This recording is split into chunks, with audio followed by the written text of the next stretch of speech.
এবার আমরা চলে এসেছি চট্টগ্রামের স্বনামধন্য শিক্ষা প্রতিষ্ঠান লিডার্স স্কুল অ্যান্ড কলেজ চট্টগ্রামে। আজকে আমরা কথা বলবো এই স্কুলের উদ্ভাবিত শিক্ষা মডেল, দেশের শিক্ষা ব্যবস্থা এবং আগামীর বাংলাদেশ নিয়ে এখানকার শিক্ষক মণ্ডলীর যে ভাবনা সেটিও আমরা তুলে ধরবো। আমাদের পরবর্তী আলোচক আছেন লিডার্স স্কুল অ্যান্ড কলেজের সম্মানিত প্রভাষক বিজ্ঞান বিভাগ সাবির আহমেদ সারা, ওনার কাছে আমরা চলে যাব। সারা, আপনাকে স্বাগত। কেমন বাংলাদেশ এই অনুষ্ঠানে? নিশ্চয়ই ভালো আছেন। আপনার কাছে শুরুতেই যে প্রশ্নটি করতে চাই, একটি সৎ, মানবিক এবং দক্ষ সমাজ গড়বার জন্য বিজ্ঞান শিক্ষার গুরুত্ব কতখানি? আসলে বিজ্ঞান হলো পরীক্ষা ও পর্যবেক্ষণের মাধ্যমে আমাদের চারপাশে যা কিছু আছে সব কিছু নিয়মের প্রমাণের চেষ্টা, এবং প্রযুক্তি হলো সেই জ্ঞানের ব্যবহারিক প্রয়োগ। বিজ্ঞান শিক্ষা মূলত একজন মানুষকে অন্ধবিশ্বাস, কুসংস্কার থেকে মুক্ত করে যুক্তিবাদী এবং নৈতিক নাগরিক হিসেবে গড়ে তুলতে সহায়তা করে।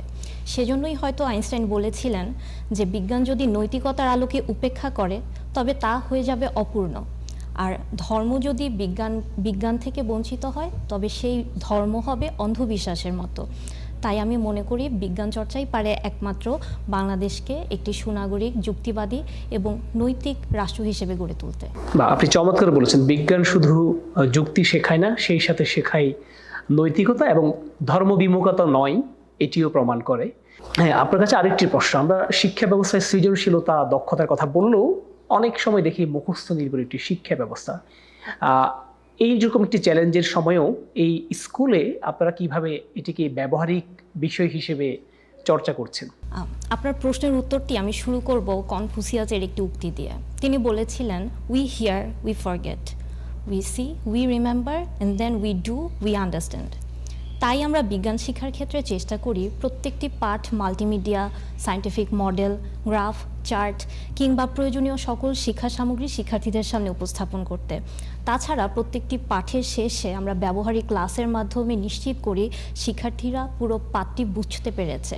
অধ্যায় শেষে তাদের জন্য থাকে সামাজিক, মানবিক এবং নৈতিক প্রয়োগ।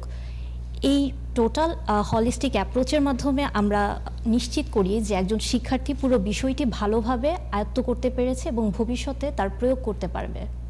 দারুণ বলেছেন। বিজ্ঞান শিক্ষা আসলে এমনই হওয়া উচিত, যেটি লিডার্স স্কুলে বাস্তবায়ন হচ্ছে। আপনাকে অসংখ্য ধন্যবাদ। আপনার কাছে সর্বশেষ প্রশ্ন, একজন নারী হিসেবে আগামীর বাংলাদেশ কেমন দেখতে চান? বাংলাদেশ নিয়ে আমার স্বপ্নটা অনেক বড়। আমার প্রথম স্বপ্ন হচ্ছে বাংলাদেশ একসময় ক্ষুধামুক্ত হবে।